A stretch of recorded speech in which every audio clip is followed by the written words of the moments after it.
Alright, so the first Berserker Khazan is out and about, and you guys know me, I love making builds for really difficult games, and in this case, I'm going to be showing off my spear build. This build is very good because it specializes and focuses very heavy on giving you a ton of after image strikes, taking advantage of swift attacks to deal some pretty insane damage. We utilize a combination of the Butcher set that gives us a lot of attack damage for swift attacks, as well as the Ashen Wolf for stamina sustain to do some pretty sizable damage and sustain our stamina for those long enduring fights. I'm cruising through the game, relatively speaking fairly easy, and yeah, let me show you how to make this build so you can have a really strong early game.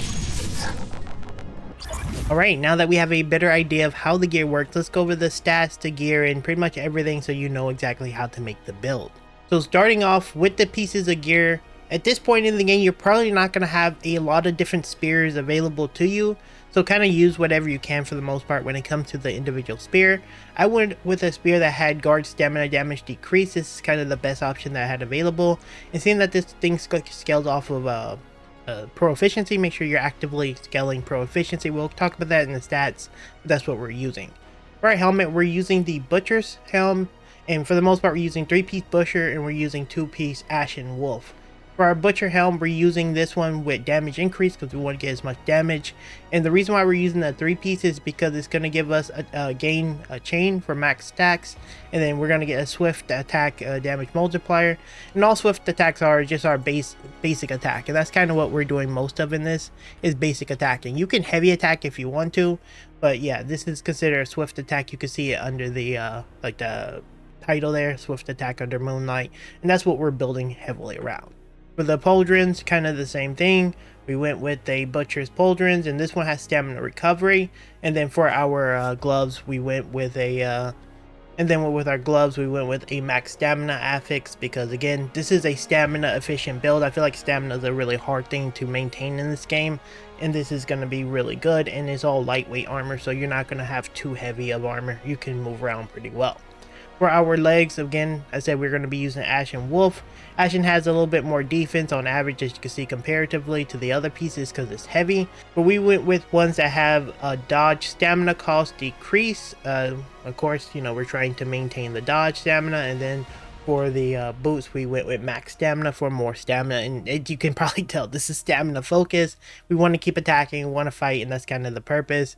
And then with the 2-piece, you get dodge stamina cost decrease, again making our stamina super efficient. For our accessories, we went with frontal assault attack damage, so when we're attacking things in the front, we're going to get a lot of attack. We're like dodging back and forth and we're attacking. And so generally speaking, you could go for anything really. Back attack works too because you're pretty mobile. But we went with something that had max stamina, and you could go with some affixes that have stamina on it. I would even recommend it, but yeah, for the most part, this is what we're using.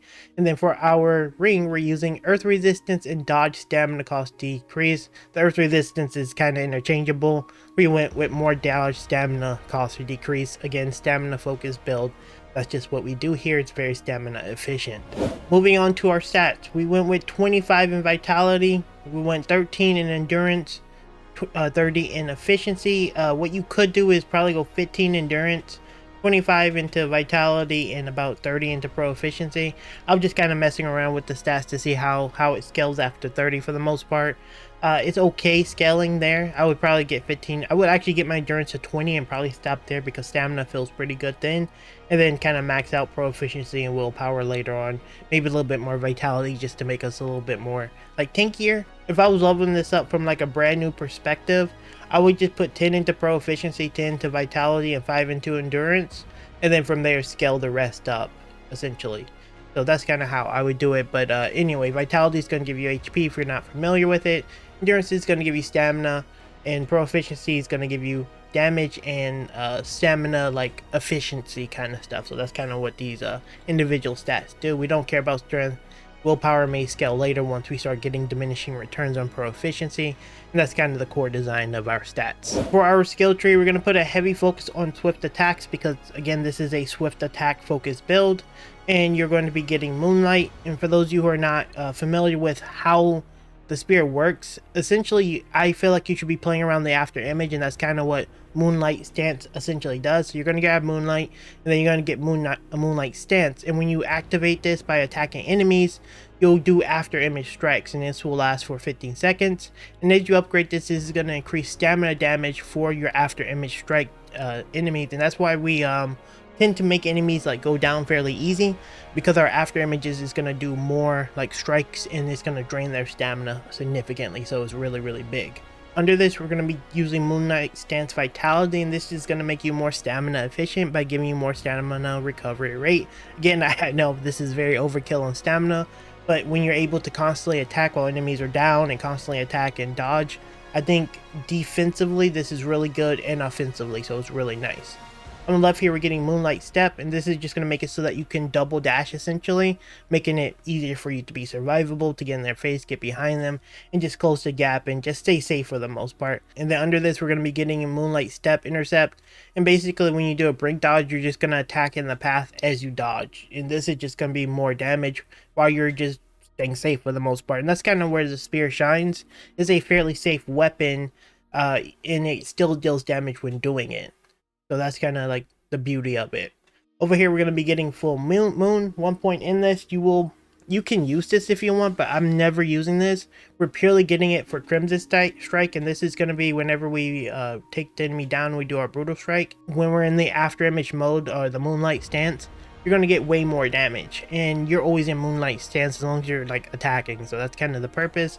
That's why you'll see me do some big chunky damage whenever I'm attacking with this. That's like the purpose. Under Potent Blow, you don't have to take this, but I went with after image thrust. This is just some form of way of spinning your spirit, and this is just going to be nice for some extra residual damage. I think it's a pretty solid one. It's fast, it's effective, and it does stamina damage, and I think again draining stamina is going to be really big for this build. Under Chain, we're going to get Chaser. The stamina cost of attacks are temporarily decreased each time an enemy is exhausted, so again this is just going to make you more stamina efficient. And then over in Shrewd, we're going to get Quick Slash. After you brink dodge, you're going to be able to jump right back in and get some damage out, and this is like super good for follow-up.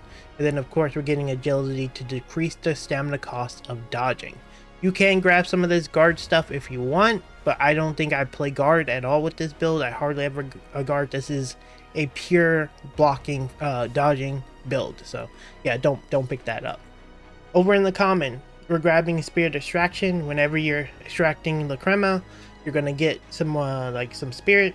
We're getting Opportunistic Spirit. Gain Spirit after performing a brink dodge. You're always brink dodging, so makes sense. And then we're getting Enduring Spirit. Gain some spirit upon taking damage. Sometimes you will take damage. I don't like playing around taking damage unless it was like a tank build, but for the most part that's kind of how we're doing resources. The only one that's kind of important is the Opportunistic Spirit, but for the most part you're able to maintain without it. It's just a little bit of extra residual spirit sustain, so it's really nice. Besides that, that's pretty much it for the build. I'm gonna have a little bit of gameplay facing off against one of the bosses so you have a better idea of how the build performs. But yeah, leave me a like and subscribe, all that good stuff. If the video helped you out, that helps me out immensely. And yeah, I'll see you in the First Berserker Khazan video very soon.